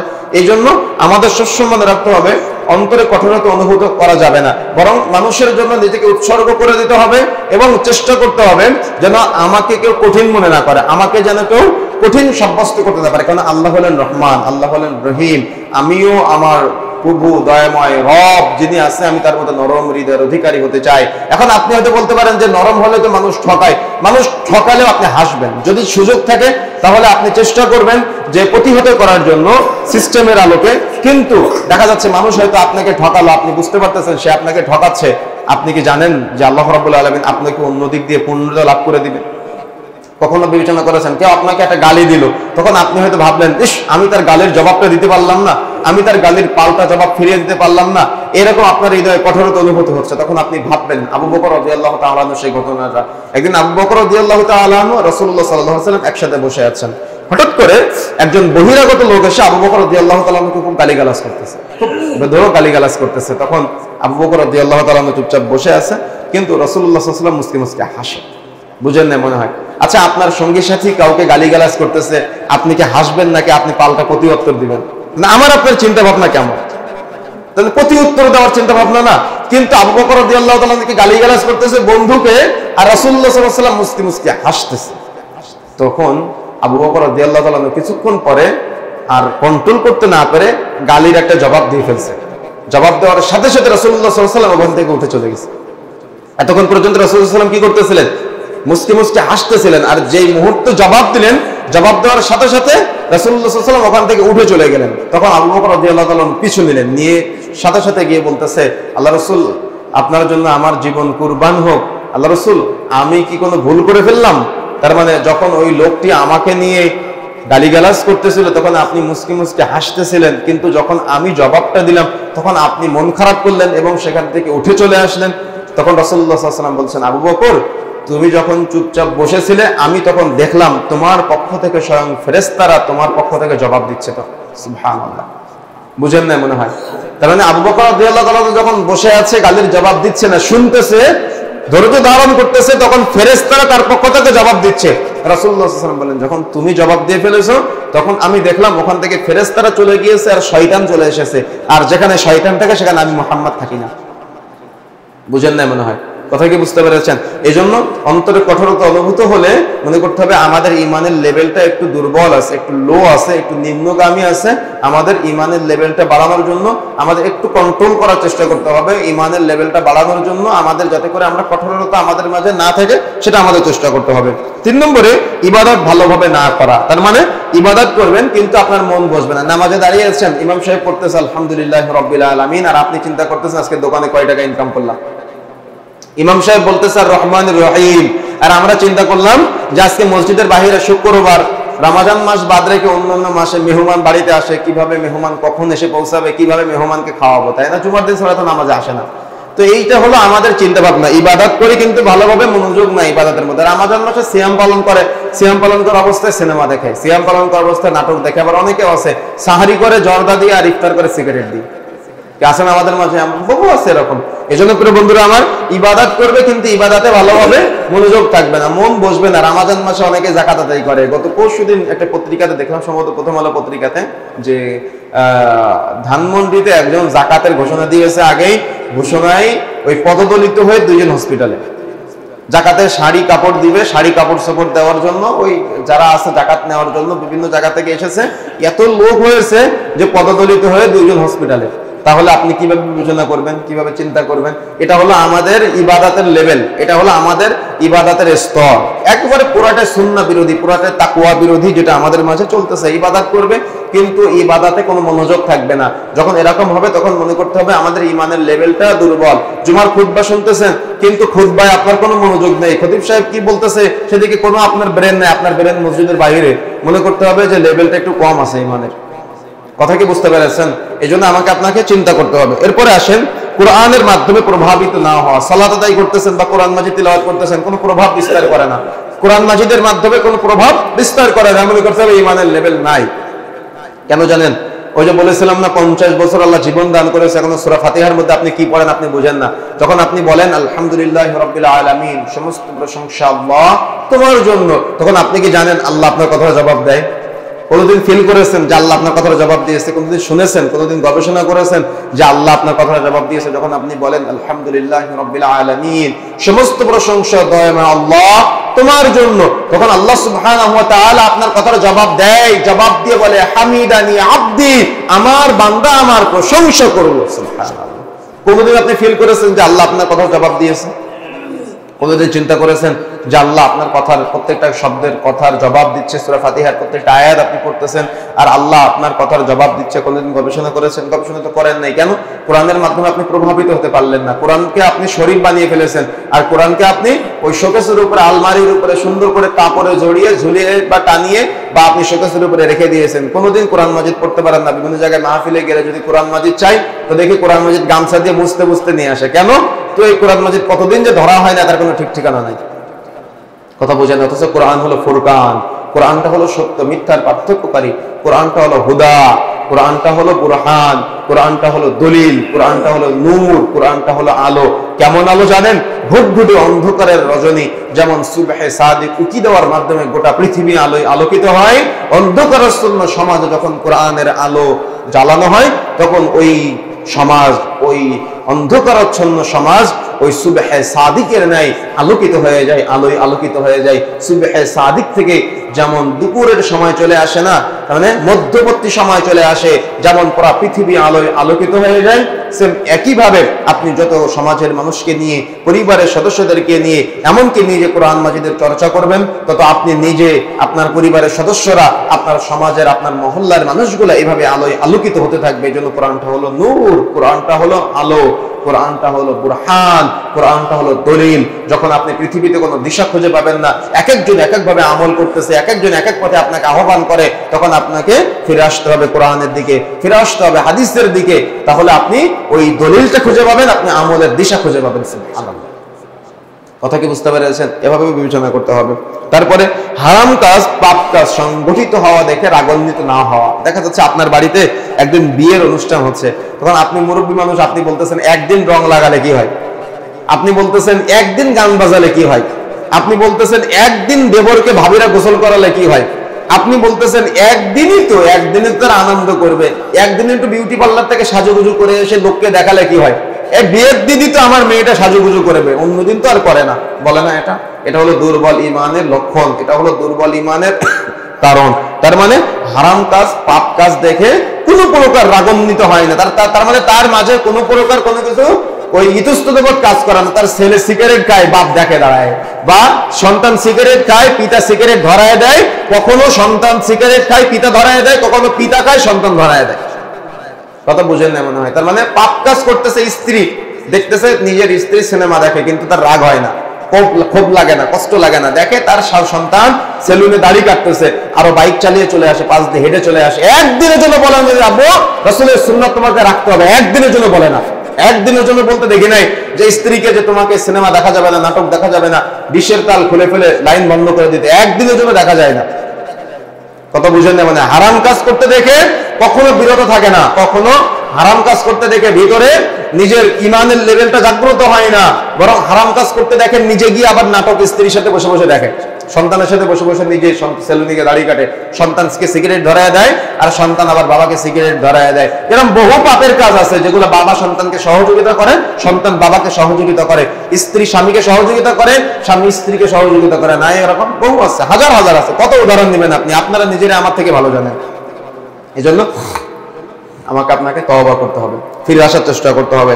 এরপরে আসেন, সেটা হলো যে হিংসা এবং কৃপণতা। ওই যে আলোচনা করছিলাম যে হিংসা এবং কৃপণতা যদি আমাদের মাঝে দেখা যায় তাহলে মনে করতে হবে ঈমানের লেভেলটা আমাদের দিন দিন কমে যাচ্ছে। আর এটা হলো অন্যতম একটা লক্ষণ। নিজে আমল করলাম না, কিন্তু আমি দেখা যাচ্ছে কোনো একটা বিষয়ে সমাজের মানুষকে আমি ওই সৎ কাজের আদেশটা শুধুমাত্র দিলাম, কিন্তু অসৎ কাজের নিষেধ করলাম না। এটা হলো ঈমানের লেভেলের অন্যতম একটা স্তর। মানে দাওয়াত যারা দেয়, দাওয়াত দেওয়ার ক্ষেত্রে সৎ কাজের আদেশ দিবে কিন্তু অসৎ কাজের নিষেধ করবে না। কিন্তু আল্লাহ রাব্বুল আলামিন যত জায়গায় বলেছেন সৎ কাজের আদেশের কথা, পাশাপাশি আবার বলেছেন অসৎ কাজের নিষেধের কথা। কেন? সৎ কাজের আদেশ দিলে কেউ আপনাকে শত্রু মনে করবে না, কিন্তু যখন আপনি অসৎ কাজের নিষেধ করবেন তখন আপনাকে সবাই শত্রু ভাববে। আচ্ছা, আপনারা একটু সামনে এগিয়ে আসেন, এই পাশে যারা আছেন একটু এই পাশে চলে আসেন, জায়গা আছে তো, ভাইরা আসতেছে, এই পাশে চলে আসেন সবাই। যে কথা বলতেছিলাম যে তাহলে সেটা হলো যে মানুষকে হিংসা বিদ্বেষের সাথে সবসময় বিবেচনা করা বা চিন্তা করা, গবেষণা করা, বা দেখা যাচ্ছে সৎ কাজের আদেশ দেওয়া কিন্তু অসৎ কাজের নিষেধ না করা। কোন একটা দোকানে গিয়ে আপনি বলতেছেন যে সালাত আদায় করতে হবে, নামাজের দিকে এসো, কিন্তু আপনি এটা বললেন না যে তোমার দোকানে সিগারেট বিক্রয় করা যাবে না, আপনি এটা বললেন না যে তোমার দোকানে দেখা যাচ্ছে এই সিনেমা দেখানো যাবে না, আপনি এটা বললে তো তার সাথে আপনার শত্রুতা হবে, এটা আপনি বললেন না। আপনি শুধু বললেন তাকে নামাজের দাওয়াত দিলেন, সালাতের দাওয়াত দিলেন, কিন্তু হারাম থেকে তাকে নিষেধ করলেন না। কথা বুঝেন নাই? দেখবেন অনেক আলোচকও আছে এরকম যে যারা শুধু ফজিলতের আলোচনা করে কিন্তু কোনো হারাম কোনো কিছু থেকে নিষেধ করে না, তারা কিন্তু আপনাদের কাছে অনেক ভালো। কিন্তু যখন হারাম কোনো কিছু থেকে নিষেধ করা হয়, পাপের কোনো কিছু থেকে নিষেধ করা হয়, আলেম ওলামাদের আপনাদের ভালো লাগে না, পছন্দ হয় না, যে উনি এত বেশি অনেক কঠিন ভাষায় কথা বলে। কেন কঠিন? তো আপনার ভালো লাগবে না, সহ্য হবে না। কেন? ওই যে সত্য কথা আহ্বান করেছে, কিন্তু মিথ্যা যেগুলো আছে সেগুলো থেকে আপনাকে বাধা দিয়েছে, তখন আপনারা সহ্য হবে না। কথা বুঝতে পেরেছেন? এই জন্য এটা থেকে আমাদের বিরত থাকতে হবে। এরপরে আসেন, কোন মুসলিম ভাইয়ের বিপদ দেখে খুশি হওয়া, ব্যর্থতা দেখে খুশি হওয়া। আছে না এমনটা? কোন একজন ব্যক্তি কোন একটা দেখা যাচ্ছে পরীক্ষা দিয়েছে, ভালো রেজাল্ট করতে পারে নাই, আপনি অনেক খুশি হয়ে গেলেন। বা কোনো একটা আয়োজন করেছে, সে ব্যর্থ হলো, আপনি খুশি হলেন। বা সেটা দেখা যাচ্ছে ওই খুশি হয়ে আপনি দেখা যাচ্ছে আরো তাকে কষ্ট দিলেন, ব্যথা দিলেন, তাকে আপনি বিভিন্ন ভাবে অনুৎসাহ প্রদান করলেন। এটা উচিত নয়। বরং সবসময় চেষ্টা করতে হবে মানুষকে উৎসাহ উদ্দীপনা, মানুষকে সত্যের পথে, কল্যাণের পথে আহ্বান করা, মানুষকে সত্যের প্রতি নসিহত করা এবং মানুষকে সত্যের প্রতি আহ্বান করা, মানুষকে সত্য যে পথগুলো আছে সেই পথগুলো দেখানো, এবং মানুষ যদি আপনার কাছে কোনো পরামর্শ চায় তাহলে সৎ পরামর্শ দেওয়া। যেমন এক মুসলিমের উপর অপর মুসলিমের 6টা হক রয়েছে, তার মধ্যে অন্যতম একটা হক হলো কেউ যদি আপনার কাছে পরামর্শ চায় তাহলে সৎ পরামর্শ দেওয়া। আপনি রাস্তার একটা মাথায় দাঁড়িয়ে আছেন, কোনো একজন পথিক এসে আপনাকে জিজ্ঞাসা করলো যে আমি অমুক জায়গায় যাবো, রাস্তাটা কোন দিকে? রাস্তাটা মূলত ডান দিকে, কিন্তু আপনি দেখা দিলেন বাম দিকে। কথা বুঝেন না? এরকম আছে না, বহু শয়তানি করে থাকে। এগুলো থেকে আমাদের বিরত থাকতে হবে। মানে কোনো মুসলিম ভাইয়ের কোনো এক বিপদ, বড় ধরনের বিপদ হোক, ছোট বিপদ হোক, ওই বিপদ দেখে খুশি না হওয়া, তার মানে খুশি হওয়া যাবে না। যদি আপনি খুশি হন তাহলে মনে করতে হবে এটা হলো দুর্বল ইমানের লক্ষণ। বা ব্যর্থতা দেখেও খুশি হওয়া যাবে না, বরং মুসলিম ভাইয়ের কষ্ট যদি আপনি কষ্ট পান, ব্যথা পান, তাহলে মনে করতে হবে আপনার ইমানের লেভেলটা অটুট আছে। আর যদি ব্যথায় ব্যথিত না হন তাহলে মনে করতে হবে এটা হলো দুর্বল ইমানের লক্ষণ। তারপরে অন্যতম একটা হলো পাপের কাছে দৃষ্টি দেওয়া। যেদিকে পাপ করে মানুষ, ওই পাপ হলো দেখা। যদিও আপনি কোনো একটা পাপের কোনো কিছু যদি আপনি দেখে ফেলেন তাহলে চোখ যাওয়ার পরে ফিরিয়ে নিয়ে আসতে হবে। মানুষের চোখ যেতেই পারে, রাস্তা দিয়ে যাচ্ছেন কোনো একটা গুনাহের দিকে, আপনার চোখ যেতেই পারে, কিন্তু চোখটাকে ফিরিয়ে নিয়ে আসতে হবে। কিন্তু ওদিকে আপনি অবলোকন করে আছেন, তাকিয়ে আছেন, দেখতেছেনই সবসময়, তাহলে এটা হলো দুর্বল ইমানের অন্যতম একটা লক্ষণ। এটা থেকে বিরত থাকতে হবে। যেহেতু সময়ের স্বল্পতা, আমরা শুধু পয়েন্টগুলো বলতেছি আপনাদের। তারপরে মাকরুহ বিষয়ে শৈথিল্যতা আরোপ করা। মাকরুহ বিষয় মানে, মাকরুহ মানে হলো অপছন্দনীয়। ইসলামে যে বিষয়গুলো অপছন্দনীয় আছে, এই অপছন্দনীয় বিষয়গুলো থেকে শৈথিল্য আরোপ করা, বা অপছন্দনীয় যে বিষয়গুলো আছে এই অপছন্দনীয় বিষয়গুলোকে নিয়ে দেখা যাচ্ছে ওই সেগুলা করতে মানুষকে উৎসাহ প্রদান করা বা শৈথিল্য প্রদান করা। কথা কি বুঝতে পেরেছেন? বুঝেন না মনে হয়? যেমন আমাদের সমাজের এক শ্রেণীর মানুষ আছে যারা দেখবেন এই মাকরু একটা শব্দ দিয়েই তারা বিভিন্ন সমাজে দেখা যায় যে সিগারেট জর্দাকে হালাল বানায়। কথা বুঝেন না মনে হয়? তার মানে মাকরু বলে এটাকে হালকা বানায় এটাকে হালাল করে দেয়। আবার তারাই বিভিন্ন সমাজে দেখা যায় যদি কোনো ব্যক্তি কাকড়া হালাল প্রাণী, রাসূলুল্লাহ সাল্লাল্লাহু আলাইহি ওয়াসাল্লাম বলেছেন সমুদ্রের সকল প্রাণী খাওয়া হালাল, যদি তোমাদের শখ হয় এই হালাল প্রাণীটা যখন কোনো একজন মুসলিম ব্যক্তি খাচ্ছে তখন এটাকে হিংস্র প্রাণী বলে মাকরু বানিয়ে ওটাকে একবার হারাম বানিয়ে দিচ্ছে। কথা বুঝেন না মনে হয়? তার মানে দুই সময় দুই নীতি অবলম্বন করা হচ্ছে। তার মানে মাকরু বলে কখনো শৈথিল্যতা আরোপ করা, কখনো কঠোরতা আরোপ করা, তার মানে এটা নিজেদের স্বেচ্ছাচারিতা ছাড়া আর কিছুই নয়। এই জন্য আমাকে আপনাকে সতর্ক হতে হবে। কোনো একটা বিষয় মাকরু বলতে গেলে রাসূলুল্লাহ সাল্লাল্লাহু আলাইহি ওয়াসাল্লাম কি মাকরু বলেছেন?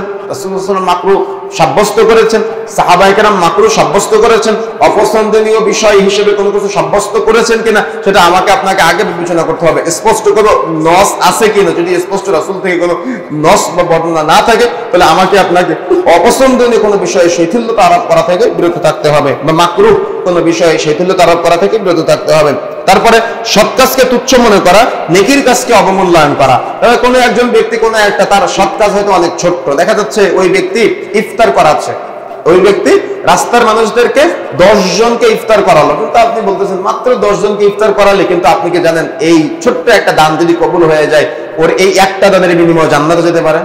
সুবহানাল্লাহ।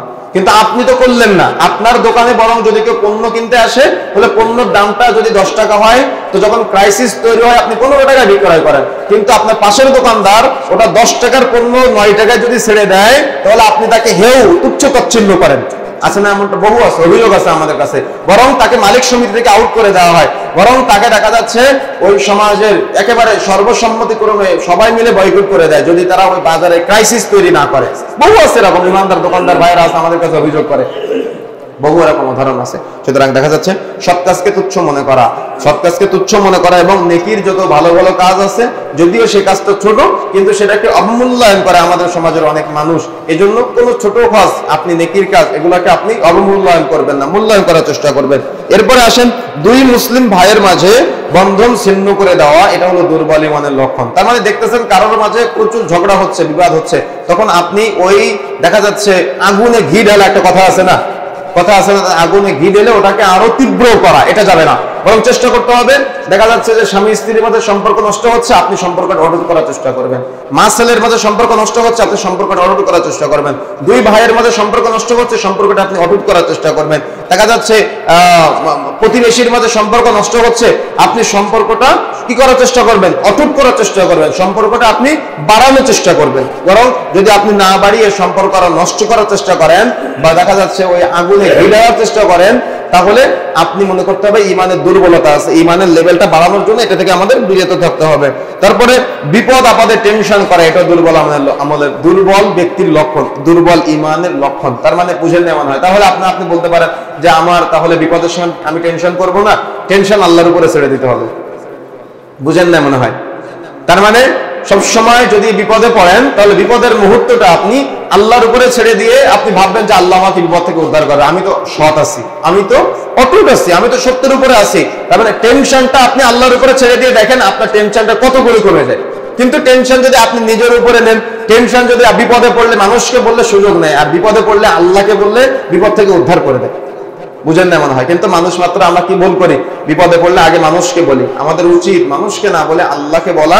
তাহলে দেখা যাচ্ছে যে টেনশন যদি কোনো হয় তাহলে সেটা আল্লাহকে শেয়ার করা, দেখবেন আল্লাহ সুবহানাহু ওয়া তাআলা আমাকে আপনাকে সব পথ খুলে দিবে। আর আল্লাহকে না বলে যদি শয়তানকে বলেন তাহলে শয়তান আরো আপনাকে জড়াবে, বিভিন্ন ঝামেলার মধ্যে আপনাকে এমন ভাবে জড়াই দিবে আপনি বুঝতেই পারবেন না। এরপরে আসেন অনর্থক ঝগড়া বিবাদে জড়ানো। তার মানে কেউ আপনাকে বলতেছে ঝগড়া করার জন্য আপনাকে উৎসাহ দিচ্ছে। রমাদান কি জন্য আসে জানেন? রমাদান মাসে আপনি সিয়াম পালন করতেছেন, কেউ আপনার সাথে ঝগড়া করতে চাচ্ছে, তখন আপনি বলবেন যে আমি সিয়াম পালন করতেছি, আমি তোমার সাথে ঝগড়া করবো না। রমাদানের শিক্ষাটা আপনাকে দেয় যাতে করে 1 মাস শিক্ষা নিয়ে আপনি বাকি 11টা মাস এই শিক্ষায় শিক্ষিত হয়ে চলতে পারেন। রমাদানের পরেও আপনার সাথে কেউ আগ বাড়ায় এসে ঝগড়া করতে চাইবে, তখন আপনি বলবেন না আমি তোমার সাথে ঝগড়া করবো না। কথা বুঝেন না? আপনি রাইট আছেন, সে ফল্ট, তারপরে আপনি নিজেকে গুটিয়ে নেন। বুঝেন না মনে হয়, আমি রাইট আছি, সে ফল্ট, তারপরে আমাকে নিজেকে গড়িয়ে নিতে হবে। এটা হলো ইমানের লেভেল বাড়ানোর মাধ্যম। আর ইমানের লেভেল যদি কমে যায়, আপনি এটা বুঝতে চান, তাহলে মনে করতে হবে যে আপনি কারোর সাথে তর্কে জড়াচ্ছেন, ঝগড়ায় জড়াচ্ছেন, আমরা এগুলোর সাথে জড়ালে মনে করতে হবে ইমানের লেভেলটা দিন দিন কমে যাচ্ছে। আচ্ছা, আপনারা একটু চেপে আসেন যদি জায়গা থাকে। আর বাইরে কি ফুল হয়ে গেছে? তাহলে একটু চেপে আসেন, জায়গা দেন একটু, সবাইকে একটু জায়গা দেন, সালাতের সময় দেখা যাবে কিভাবে কি করা যায়। যে কথা বলতে চাচ্ছিলাম, দুনিয়ার প্রতি অধিক লোভ সৃষ্টি হওয়া এবং দুনিয়া নিয়ে ব্যস্ত থাকা, এটাও একটা দুর্বল ইমানের অন্যতম লক্ষণ। এটা থেকে আমাদের বিরত থাকতে হবে। তারপরে তদন্ত ছাড়াই শোনা কথা মানুষকে বলে বেড়ানো, এটা দুর্বল ইমানের একটা লক্ষণ। তদন্ত ছাড়াই আপনি কোনো কিছু একটা আপনার কান দিয়ে শুনলেন, আর এগুলো তো শোনার জন্য কান চুলকায় বর্তমানে, এজন্য এটা শোনা, এই সামনে তো অনেক জায়গা, আপনারা একটু এগিয়ে আসেন। শোনা কথায় কখনো কি করা যাবে না বলেন তো? কান দেওয়া যাবে না। আর শুনলেই দেখা যাচ্ছে একটা স্ট্যাটাস ফেসবুকে কেউ দিয়েছে, আপনি তদন্ত ছাড়াই কপি করে করে পোস্ট করা শুরু করে দিয়েছেন, আছে না এমনটা? বা এটা তো আমি অনলাইনের কথা বললাম, সেম একই ভাবে আপনার গ্রামে, আপনার মহল্লায় আপনি কি করলেন, কোন একজন ব্যক্তির কোন একটা কথা কেউ বললো, আপনি তদন্ত ছাড়াই ওটা মানুষের কাছে কি করলেন, বলে বলে বেড়ালেন। এটা উচিত না, এটা দুর্বল ইমানের একটা লক্ষণ। আমরা একেবারে সময় শেষ প্রান্তে চলে এসেছি। আমরা প্রতিকারগুলো শুধু পয়েন্ট আকারে বলে দিচ্ছি, বিস্তারিত আলোচনার সময় নাই, আপনারা বুঝে নেবেন এবং পরবর্তীতে প্রতিকার কিভাবে পাবেন এটা আপনারা বিস্তারিত গবেষণা করবেন পরবর্তীতে ইনশাআল্লাহ। আমরা পরবর্তীতে আবার আলোচনা করার চেষ্টা করব। দুর্বল ইমানের যে লক্ষণ এবং কারণগুলো বললাম, এখান থেকে পরিত্রাণের জন্য আমাদের কি দরকার, তার মধ্যে 1 নম্বর পয়েন্ট, মহাগ্রন্থ আল কোরআন নিয়ে এবং হাদিস নিয়ে চিন্তা গবেষণা করতে হবে, চর্চা করতে হবে, ইলম অর্জন করতে হবে, বুরহান দলিল হিসেবে, ফুরকান সত্য মিথ্যার পার্থক্যকারী হিসেবে, নূর আলো হিসেবে গ্রহণ করতে হবে, কোরআন মাজিদের চর্চা করতে হবে, কোরআন মাজিদের শিক্ষা অর্জন করতে হবে। 2 নম্বর, মহান আল্লাহর বড়ত্ব উপলব্ধি করা। আসলে এগুলো তো সংক্ষিপ্ত পয়েন্ট আকারে বললে বুঝতে পারবেন না। আল্লাহ রাব্বুল আলামিন আমাকে আপনাকে চাইলে হিন্দু, বৌদ্ধ, খ্রিস্টান করে পাঠাতে পারতো, কিন্তু আল্লাহ রাব্বুল আলামিন সেটা করে নাই। আল্লাহ রাব্বুল আলামিন আমাকে আপনাকে দাড়িওয়ালা, টুপিওয়ালা, নামাজি পিতার ঘরে, মুসলিম পিতার ঘরে জন্মগ্রহণ করার তৌফিক দান করেছেন। এজন্য ওই আল্লাহকে চিনতে হবে যে আল্লাহ আপনার উপরে রহম করেছেন, দয়া করেছেন। আল্লাহ রাব্বুল আলামিন চাইলে আমাকে আপনাকে রেল স্টেশনে, ট্রেন স্টেশনের ওই যে বাচ্চাগুলো ঘুরে বেড়ায় তাদের মতো জায়গায় রাখতে পারতো, কিন্তু আল্লাহ সেটা করেন, আল্লাহ দয়া করেছেন। এজন্য আল্লাহ আপনাকে যে লেভেল দিয়েছেন ওই লেভেলটা নিয়ে গবেষণা করতে হবে, গবেষণা করে আল্লাহর বড়ত্ব উপলব্ধি করতে হবে, তাহলে আপনার ঈমানটা আপনি বাড়াতে পারবেন। তারপরে 3 নম্বর, শরঈ ইলম অর্জন করা। যতগুলো শরীয়তের জ্ঞান আছে এই শরঈ ইলম অর্জন করতে হবে। নিয়মিত জুমার খুতবা, মাহফিল, সেমিনার, কনফারেন্স এবং দাওয়াতি প্রোগ্রাম যেগুলো আছে সেগুলোকে যুক্ত হওয়া, বেশি বেশি ইবাদত বান্দেগি করার চেষ্টা করতে হবে। তারপরে 6 নম্বর, খারাপ পরিণতির ভয় করা। যদি আমি কোনো পাপ কাজের সাথে জড়াই তাহলে আমার কোনো একটা খারাপ পরিণতি হতে পারে, দুনিয়াতে হতে পারে, না হলে আখিরাতে হতে পারে, এটার ভয় করতে হবে। 7 নম্বর, বেশি বেশি মৃত্যুকে স্মরণ করা। কুল্লু নাফসিন যায়িকাতুল মাউত, যার জীবন আছে তার মৃত্যু স্বাদ গ্রহণ করতেই হবে। পৃথিবীতে যত সফলতা আমরা অর্জন করি না কেন, সকল সফলতার সমাপ্তি ঘটাবে মৃত্যু, এটা নিয়ে ভাবতে হবে, গবেষণা করতে হবে। সৃষ্টি জগতে আল্লাহ রাব্বুল আলামিনের যত সৃষ্টি আছে, নিদর্শন আছে, এগুলো দেখা, প্রভাবিত হওয়া, আখিরাতকে নিয়ে গবেষণা করা। আপনি চলে যাবেন সমুদ্র পাড়ে, মানুষ যায় জেনারেল বিচার করার জন্য কক্সবাজারে, আপনি যাবেন বিশাল সমুদ্র দেখার জন্য, আল্লাহর বড়ত্ব উপলব্ধি করবেন সেখানে বসে। এই বিশাল সমুদ্র যে সৃষ্টি করেছেন তিনি আমার সৃষ্টিকর্তা, সে আল্লাহর ইবাদত করতে হবে। কথা বুঝেন না মনে হয়? বিশাল আকাশ মহাকাশ নিজে নিজে গবেষণা করবেন, চিন্তা করবেন যে রব আমাকে সৃষ্টি করেছে, এই রব আসমান জমিন সৃষ্টি করেছে, এই রবের ইবাদত বান্দেগী করতে হবে, এই রবের কাছে আবার আমাদের ফিরে যেতে হবে। তারপরে সর্বদা আল্লাহর স্মরণ করা, জিকির আজগার করা, সুবহানাল্লাহ, আলহামদুলিল্লাহ, আল্লাহু আকবার, সুবহানাল্লাহি ওয়া বিহামদিহি। যদি কোনো ব্যক্তি দিনের রাতে 24 ঘন্টার মধ্যে 100 বার পাঠ করে তাহলে তার পিছনের সমস্ত গুনাহ থেকে তাকে মাফ করে দেওয়া হবে, যদিও সেই গুনাহ সমুদ্রের ফেনা পরিমাণ হয়। সুবহানাল্লাহ। এরকম বহু অফার আছে, এজন্য বেশি বেশি জিকির আজগার করা। কেউ আপনাকে গালিগালাজ করবে, আপনি তাকে ক্ষমা করে দিবেন এবং জিকির আজগার করবেন, এটা অনেক বড় মনের পরিচয় দিবেন ইনশাআল্লাহ। তারপরে আশা আকাঙ্ক্ষা কম করা, আল্লাহ যতটুকু দিয়েছে ততটুকুতে সন্তুষ্ট থাকা। যদি আপনি সন্তুষ্ট থাকতে পারেন তাহলে আপনার ঈমানের লেভেলটা বাড়বে। তারপরে দুনিয়ার তুচ্ছ বিষয় নিয়ে গবেষণা করা, দুনিয়ার তুচ্ছ বিষয় নিয়ে গবেষণা করা থেকে বিরত থাকতে হবে, বরং আমাদের যাতে করে আমরা আখিরাতে সফল হতে পারি, দুনিয়াতে একটু তৃপ্তি সহকারে বেঁচে থাকতে পারি, এই বিষয় নিয়ে আমাকে আপনাকে ভাবতে হবে। আল্লাহর নির্দেশ ও নিষেধ যে বিষয়গুলো আছে সে বিষয়গুলো আমাদের গবেষণা করা বা সে বিষয়গুলোকে সম্মান করা। আল্লাহ যেগুলো আদেশ করেছেন সেগুলোকে সম্মান করতে হবে, যেগুলো নিষেধ করেছেন সেগুলোকে সম্মান করতে হবে। কথা বুঝেন না মনে হয়? যেগুলো আদেশ করেছেন, মান্য করতে বলেছেন সেগুলোকে সম্মান করতে হবে, রেসপেক্ট করতে হবে। যেগুলো আবার নিষেধ করেছেন সেগুলো বর্জন করতে হবে এবং ঈমানের সাথে বর্জন করতে হবে। তারপরে মুমিনদের সাথে সুসম্পর্ক স্থাপন করা, কাফেরদের সাথে সম্পর্ক বিচ্ছেদ করা। অর্থাৎ মুমিন বান্দাদের সাথে যত বেশি আপনি চলতে পারবেন তত আপনার ইমানের লেভেল বাড়তে থাকবে। আত্মসমালোচনা করা, নিজেকে নিজে সমালোচনা করা, অন্য ব্যক্তি কোথায় কি করলো এটা দেখা আমাদের বিষয় নয়, আমি কি করলাম এটা আমাদের দেখার বিষয়। আরেকজন ব্যক্তি জুমার সালাতে কখন গেল এটা দেখার বিষয় না, আমি আজানের আগে যেতে পারলাম কিনা এটা দেখার বিষয়। আরেকজন ব্যক্তি সিয়াম পালন করলো কিনা এটা দেখার বিষয় পরে, আগে আমি সিয়াম পালন করলাম কিনা এটা দেখার বিষয়। আরেকজন ব্যক্তি কত টাকা দান করলো ওটা পরের বিষয়, আগে আমি কত টাকা দান করলাম এটা দেখার বিষয়। আরেকজন ব্যক্তি কে কোন পাপ করলো, কার সন্তান কি করলো, কার স্ত্রী কি করলো ওটা পরে দেখতে হবে, ওটা দেখার দরকারই নাই। আমি কতটুকু কি করলাম, আমার পরিবার কোথায় আছে, আমার পরিবার নিয়ে আমি কতটুকু ফেথ বা বিশ্বাসের সাথে আছি, আমার পরিবার কতটুকু ইমানদার পরহেজগার তাকওয়াশীল, আমি কতটুকু হালাল ইনকাম করতেছি এটা আগে দেখতে হবে। অন্য কোন ব্যক্তি হারাম ইনকাম করলো না কি করলো সেটা পরের বিষয়। নিজেকে নিজে আত্মসমালোচনা করা। সর্বোপরি আল্লাহর কাছে দোয়া করতে হবে যেন আল্লাহ রাব্বুল আলামিন আমাকে আপনাকে কল্যাণের উপরে রাখা। চাইতে হবে আল্লাহুম্মা ইন্নী আসআলুকা ইলমান নাফিআ, আল্লাহ তুমি আমাকে উপকারী জ্ঞান দান করো, ওয়া আমালান মুতাকাব্বালা, ওই জ্ঞানের আলোকে এমন আমল করা তৌফিক দান করো যে আমলটা কবুলযোগ্য, ওয়া রিজকান তাইয়্যিবা, তুমি আমাকে এমন রিজিক দান করো যে রিজিকটা হবে তাইয়্যিবা, যে রিজিকটা হবে হালাল, যে রিজিকটা হবে পবিত্র। আল্লাহ সুবহানাহু ওয়া তাআলা আমাদের দুর্বল ইমানের স্তরটাকে যাতে করে আমাদের ইমান দুর্বল না হয়, ইমানের লেভেলটাকে আমরা বাড়াতে পারি, আল্লাহ সুবহানাহু ওয়া তাআলা আমাদের সে তৌফিক দান করুন। আল্লাহুম্মা আমিন। দুর্বল ইমানের কারণ, লক্ষণ এবং প্রতিকার নিয়ে যে আলোচনাগুলো করলাম, আল্লাহ রাব্বুল আলামিন আমি সহ আমাদের সবাইকে বুঝে শুনে এবং পরিবেশ অনুযায়ী, কোরআন সুন্নাহ অনুযায়ী আমাকে আপনাকে আমল করা তৌফিক দান করুন। আল্লাহুম্মা আমিন।